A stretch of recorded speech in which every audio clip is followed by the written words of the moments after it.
மான பாற மாடு கட்டி மாய வரும் ஏறு பூட்டி வயக்காட்ட உழுது போடு செல்லக்கண்ணு பசுந்தலைய போட்டு பாடுபடு செல்லக்கண்ணு பசுந்தலைய போட்டு பாடுபடு செல்லக்கண்ணு. இப்படிதான் சார் அந்த காலத்துல பசுமையான இலைகளையும் தலைகளையும் உரமா பயன்படுத்தி விவசாயம் செஞ்சாங்க. அதனால அன்னைக்கு விளைஞ்ச பொருளும் நல்லா இருந்துச்சு, மக்களும் நல்லா இருந்தாங்க. இது அந்த காலத்துல பண்ணப்பட்டது, அந்த காலத்துல. சரி சரி. ஆனா இன்னைக்கு செயற்கையான ரசாயன உரங்களை பயன்படுத்திட்டு இருக்கோம் சார். இந்த செயற்கையான ரசாயன உரங்களால எத்தனை பிரச்சனை தெரியுமா? எடை குறைவா குழந்தை பிறக்குது, பார்வை கோளாறு, சத்து குறைவு. இதுக்கெல்லாம் காரணம் ரசாயன உரங்களால விளைவிக்கப்படுற பொருட்களை சாப்பிட்றதுனால தான் சார். குழந்தை பெத்துக்க வழி இல்லையேன்னு மலடாகி போயிட்டோமேன்னு துடிக்கிற இதயம் நம்மளுடைய பாரம்பரிய நிலம் மலடாயிட்டு இருக்கே, அதை நினைச்சு ஏன் சார் துடிக்கிறதுல? துடிக்கிறோமோ இல்லையோ, நம்மை போன்ற சில இதயங்கள் ரத்த கண்ணீர் வடிக்கிறோம் என்பதை நிச்சயமா சொல்லுவோம். சொல்லுங்க. நன்றி சார். திருப்பூர் பக்கத்துல நிறைய சாயப்பட்டறைகள் இருக்கு, எல்லாருக்கும் தெரிஞ்ச விஷயம். இந்த சாயப்பட்டறைகள் இருந்து வெளிவர கழிவுகளை எங்க தெரியுமா சார் விடுறாங்க? பக்கத்துல இருக்கிற நொய்யலாறுங்கிற ஒரு ஆத்துல விடுறாங்க சார். இந்த நொய்யலாத்து மூலமா அன்னைக்கு ஆயிரக்கணக்கான ஏக்கர் பரப்பளவுள்ள விவசாய நிலங்கள் எல்லாம் விளைஞ்சிட்டு இருந்துச்சு. ஆனா இன்னைக்கு அதே ஆற்று தண்ணியால அத்தனை நிலங்களும் பாழ்பட்டு மலடாகி போய் கிடக்கு சார். அந்த பாழ்பட்ட நிலங்களை, மலடாகி கிடக்கும் அந்த நிலங்களை மீண்டும் சரி செய்ய வேண்டும் என்று சொன்னால் எத்தனை ஆண்டுகள் ஆகும் தெரியுமா? 100 ஆண்டுகள் ஆகும். பாழ்படுத்துவதற்கு சில ஆண்டுகள் போதும், பதப்படுத்துவதற்கு இன்னும் 100 ஆண்டுகள் ஆகும் என்று விஞ்ஞானம் சொல்லுகிறது. இத அரசு கண்டுபிடிச்சி சாய கழிவுகளை தண்ணிக்குள்ள கலக்காதீங்கன்னு தடை போட்டாங்க. ஆனா அவங்க எல்லாம் என்ன தெரியுமா சார் பண்ணாங்க? சாய கழிவுகளை உள்ள சாயங்களை மட்டும் எடுத்துட்டு கழிவுகளை மறுபடியும் ஆத்துல கலந்துட்டு இருக்காங்க சார். ஒரு சில பண பெருச்சாலிகளோட சுய நலத்துக்காக எதிர்கால சந்ததிகளோட வாழ்க்கையை பத்தி கொஞ்சம் கூட யோசிக்கல சார். சரி, இந்த விவசாய நிலங்கள் மட்டும்தான் பாழ்பட்டு நினைச்சிட்டு இருக்கீங்களா? இல்ல சார், ஆத்தங்கரையோரத்துல இருக்கிற மக்கள் அந்த தண்ணியை பயன்படுத்துறாங்க. அது கெமிக்கல் உள்ள தண்ணி. அந்த தண்ணியை பயன்படுத்துறதுனால எத்தனை பேருக்கு தோல் வியாதி தெரியுமா சார்? விதவிதமான நோய்கள், குணப்படுத்த முடியாத நோய்கள் கூட வருது சார். பொண்ணையும் திருடலாம், பொருளையும் திருடலாம். ஆனா இப்ப என்ன தெரியுமா சார் பண்றாங்க? மண்ணை திருடுறாங்க சார், மண்ணை திருடுறாங்க. ஆற்று மணலை வண்டி வண்டியா வீடு கட்டுறதுக்காக கொள்ளையடிச்சிட்டு போறாங்க சார். ஆற்று மணலை திருடுறாங்க சார். ஆற்று மணலை திருடுறதுனால எத்தனை பாதிப்பு இருக்கு தெரியுமா சார்? ஆத்துல தண்ணி இல்லாத நேரத்துல நீர்பிடிப்பு இல்லாம போயிருது சார். இப்படி நீர்பிடிப்பு இல்லாததுனால சுற்றி இருக்கிற கிராமங்கள் எல்லாம் வறட்சிக்கு உட்படுது சார். விவசாயம் செய்ய முடியாம போகுது சார். கரையோரத்துல இருக்கிற ஆத்து மணல் அள்ளுறதுனால வெள்ளப்பெருக்கு வர்ற காலத்துல ஆறு தன்னோட பாதையவே மாத்தி ஊருக்குள்ள புகுந்து எத்தனை உயிரிழப்புகள், எத்தனை பொருள் இழப்புகள் சார். இதுக்கெல்லாம் என்ன காரணம் சார்? ஆத்து மணலை திருடிட்டு போறாங்க. சரி, ஆத்து மணலை தான் அள்ளி நாட்டை சீரழிக்கிறான்னு பார்த்தா கடல் மணலையும் விட்டு வைக்கிற சார். கன்னியாகுமரி மாவட்டத்துல கொளச்சல் பக்கத்துல மணவாளக்குறிச்சிங்கிற ஒரு ஊர்ல கடல் மணலை திருடுறாங்க. ஏன் தெரியுமா? அதுலதான் கம்ப்யூட்டர் சிப்ஸ் தயாரிக்க பயன்படுற சிலிக்காங்கிற வேதிப்பொருளும் பென்சில் தயாரிக்க பயன்படுற கிராஃபைட்டுங்கிற வேதிப்பொருளும் அதிகமா இருக்கு. இது இயற்கை. இது இயற்கை நமக்கு கொடுத்திருக்கிற பெரிய கொடை சார். அந்த இயற்கையை திருடி வெளிநாட்டுக்கு வித்துட்டு இருக்காங்க சார். கடலுக்குள்ள இருக்கிற பவளப்பாறையை திருடுறாங்க சார். இந்த பவளப்பாறைகளை திருடுறதுனால, மேங்க்ரூவ் வகை காடுகளை திருடுறதுனால எத்தனை பாதிப்புகள் தெரியுமா? மீன்கள் முட்டை போட முடியல, குஞ்சு பொரிக்க முடியல, இனப்பெருக்கம் செய்ய முடியல. மீன் வளமே குறைஞ்சு போயிருக்கு சார். இயற்கை சமநிலையே பாதிக்கப்படுது. அதனால என்னைக்கு நாம இயற்கையை பாதுகாக்கமோ, என்னைக்கு நாம இயற்கைக்கு முக்கியத்துவம் கொடுக்கமோ, அன்னைக்கு தான் சார் இந்த நாடு முன்னேறும், நாமளும் முன்னேறும். பூவை விட மென்மையானது பெண்ணோட உள்ளம் சார். அப்படிப்பட்ட உள்ளம் ஒரு ஆணோட மனசை குத்தி பார்க்கணும்னு நினைக்காது சார். பூவோட மென்மையானது சார். ஒரு பொண்ணு குத்து விளக்கு ஏத்துறாள்ல சார், ஆ. அதுக்கு காரணம் அவனோட வாழ்க்கையிலயும் ஒளி வீசணும், அவன் மனசுலயும் ஒளி வீசணும் அப்படிங்கிறதுனால தான் சார். உலகெல்லாம் ஒரு சொல் சார், ஒரு சொல்லில் உலகம், அதுதான் சார் காதல். பொருளாதாரம் முன்னேறும்னா பணத்து மேல ஆசை வைக்கணும், ஒரு ஆணோட வாழ்க்கை முன்னேறும்னா ஒரு பெண் மேல தான் சார் ஆசை வைக்கணும்.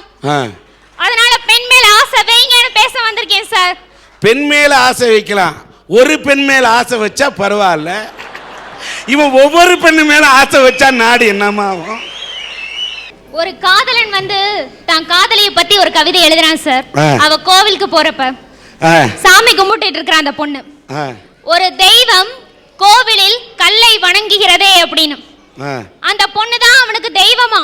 சார் ஒரு நிமிஷம், அதாவது அந்த பொண்ணை தெய்வம்னு சொன்னான், ஏன் சொன்னான் தெரியுமா? தெய்வம் நின்னு கொள்ளும்.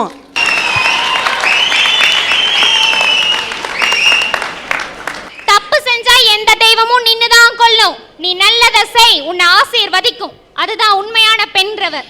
தெய்வம் நின்னு கொள்ளும், பெண்ணோட இதையும் இப்படி பதில சொல்லும். ஜப்பான் நாட்டு இளவரசி சயாக்கோன்னு ஒருத்தங்க இருக்காங்க சார். அந்த இளவரசியும் அந்த நாட்டுல சாதாரண அரசாங்க வேலையில சம்பளத்துக்கு இருக்கிற ஒருத்தரை காதலிச்சாங்க சார். அதான் சார் உண்மையான காதல். அந்த அரசு நியதிப்படி அப்படி ஒரு இளவரசி ஒரு சாதாரண குடிமகனை காதலிச்சா அந்த இளவரசி பட்டத்தையே திறந்துட்டு அவனை கல்யாணம் பண்ணிக்கணுங்கிறது தான் சார் அந்த அரசு நியதி. ஆனா அந்த பொண்ணு அதை பார்க்கல சார். நவம்பர் 15ஆம் தேதி அந்த மன்னர் சம்மதத்தோட தான் இளவரசி பட்டத்துக்குரிய அத்தனை தகுதியும் இழந்துட்டு தான் காதலிச்சவனை கரம் பிடிச்சா சார். அதான் சார் உண்மையான காதல்ன்றது. இளவரசி சயாக்கோ. ஆமா சார். வாழ்த்துக்கள். அவங்க என்னமோ சொன்னாங்க, ஜப்பான்ல காதலிச்சாங்க, இளவரசி விட்டுட்டு சாதாரண பையனை வந்து கல்யாணம் பண்ணிட்டாங்க. ஓகே சார், அதே பொண்ணு இந்தியாவில் தமிழ்நாட்டில் எனக்கு அவ கிடைச்சிருந்தா நானே சார் இந்த மாதிரி தாடியோட வச்சுட்டு சுத்துறேன். ஜப்பான்ல இருந்த பொண்ணு இங்க தமிழ்நாட்டில் இருந்து நானே இப்படி பைத்தியக்காரனாகிறேன் சார். என் மாமா ஒரு ஹேண்டிகேப்ட் சார், ஒரு கால் ஊனமானவர். அவரும் காதலிச்சாரு சார் ஒரு பொண்ணு. அந்த பொண்ணும் அவரது காதலிச்சாங்க சார். அவருக்கு பொண்ணு பார்க்க போனாங்க சார் முறைப்படி. அப்போ அந்த பொண்ணோட அந்த பையனோட அம்மா சொன்னாங்க சார், என் பையன் ஊனமாக தான் இருக்கான், நீங்கள் வரதட்சணையில எதுவும் கொடுக்க வேண்டாம், ஆனால் உங்கள் பொண்ணை மட்டும் கல்யாணம் பண்ணி வச்சா போதுன்னு சொன்னாங்க சார். அதுக்கு அந்த பொண்ணு சொன்னா சார், பணத்தை பார்த்து நான் வரல, அவர்கிட்ட இருக்கிற நம்பிக்கையை பார்த்து தான் நான் வந்திருக்கேன் அப்படின்னு சொன்னா சார். அதுதான் சார் உண்மையான காதல்ன்றது. அந்த உண்மையான காதலை புரிஞ்சு வைங்க.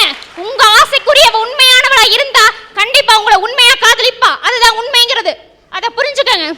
ஐயா, வர வழியில செருப்பு அருந்துச்சுன்னு கோத்தகிரியில செருப்பு தைக்க போனங்கய்யா. அங்க செருப்பு தைக்கிற தொழிலாளி ஏமா அவசரப்படுறேன்னு கேட்டாரு. நான் அரட்டை அரங்கத்தில் பேச போறேங்கன்னு சொன்னேன். என்ன தலைப்பில் பேச போறேன்னு கேட்டாரு. ஒரு பொண்ணு மேலே ஆசை வைக்காதீங்கன்னு பேச போறேங்கன்னு சொன்னேன். ஒரு 30 வயசு இருக்கும் அந்த இளைஞனுக்கு. அவர் சொன்னாரு, அம்மா என் பேரை மட்டும் சொல்லாத, என் வாழ்க்கையில் நடந்த சோகத்தை அங்கே எல்லாரும் முன்னாடி சொல்லுன்னு சொன்னாருயா. என்ன சொன்னாரு தெரியுங்களா? ஒரு கௌரவமான குடும்பத்தில் பிறந்தவரா, அவரும் ஒரு பொண்ணு மேலே ஆசைப்பட்டிருக்காரு. அவங்க அப்பா அம்மா சொன்னாங்களா, அந்த பொண்ணு நல்ல பொண்ணு இல்லை, உனக்கு நல்ல வாழ்க்கை அமையாது, வேணான்னு சொன்னாங்களாம். அதையும் மீறி அவர் கல்யாணம் பண்ணியிருக்காரு. 2 மாசத்திலேயே அவரை உதாசீனப்படுத்திட்டு போயிருக்காயா. தான் பிள்ளைக்கு இப்படி ஒரு நிலைமை வந்துருச்சேன்னு அந்த பெத்தவங்க தினம் தினம் வெந்து 2 பேருமே தற்கொலை பண்ணியிருக்காங்க. இப்போ அந்த இளைஞன் தனி மரமாக நிற்கிறான்யா.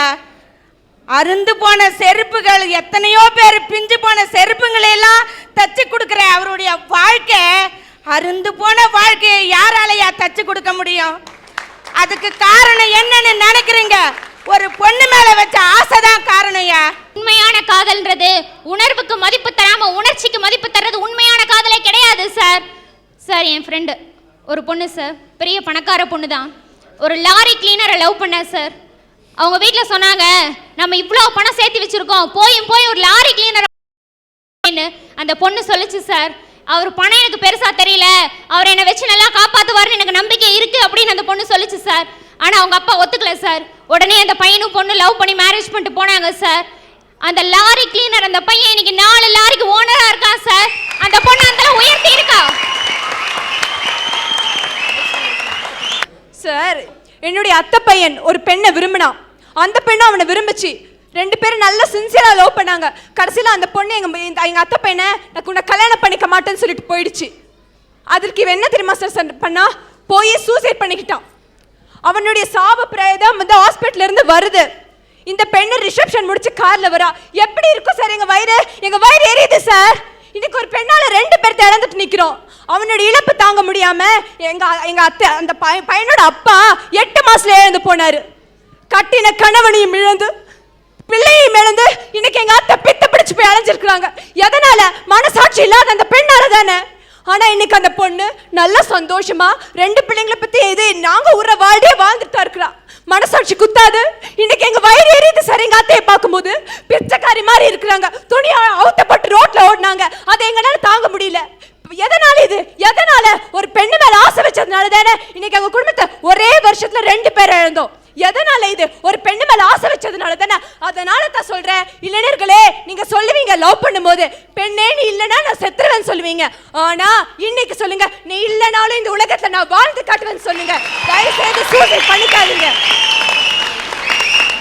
அந்த பையனுக்கு வயசு என்ன? 27 வயசு சார்.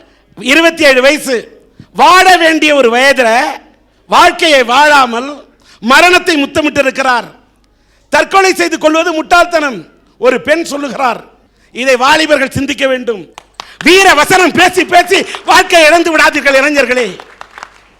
உன் காதலிக்காக நீ ஒரு ரோஜா வாங்கி கொடுத்தால் போதாது. பல ரோஜாக்களை உருவாக்கக்கூடிய அளவுக்கு, ஒரு ரோஜா சோலையை உருவாக்கக்கூடிய அளவுக்கு நீ வாழ்க்கையிலே முன்னேறி காட்ட வேண்டும். ஒரு பெண் கிடைக்கவில்லை என்று சொன்னால் உலகத்திலே பெண்ணே இல்லையா? அவள் இதயம் இல்லாமல் போய்விட்டால் உலகத்தில் இதயமே இல்லையா? ஏங்க, கண்ணை இழந்த பிறகு சில பேருக்கு கண்ணு போயிடுது. கண்ணை இழந்த பிறகு அவன் கோல் ஊன்றி வாடுறான் சார். கண்ணே இல்லாமலே ஒரு மனிதனால் வாழ முடியும். உலகத்தில் ஒரு பொண்ணு இல்லாமல் உன்னால் வாழ முடியாதா? யோசிச்சு பாருங்க. கால் இல்லாமலே ஊனமிட்டவர்கள் கால் இல்லாமல் வாழும்போது உன்னோட காதல் இழந்துட்டு உன்னால வாழ முடியாதா? ஏன் முடியாது?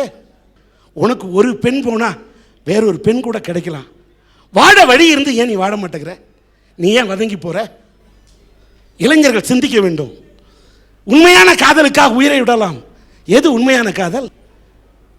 அந்த காதலி திருமணமாகி போயிட்டா அவ ஊர்வலம், அவளோட கல்யாண ஊர்வலம் நடக்குது, அன்னைக்கு நான் சவ ஊர்வலமா எனக்கு எங்க வீட்டில் நடத்துவாங்க அப்படின்னு சொல்லிட்டு அவங்க வீட்டில் வாழை மரம் கட்டுறாங்களேன்னு சொல்லிட்டு உன் வீட்டில் வாழைக்கண்ணை கட்ட சொல்றிய, நியாயமா?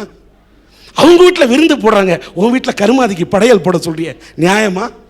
இதுதான் காதலா? இளைஞர்கள் சிந்திக்கணும்.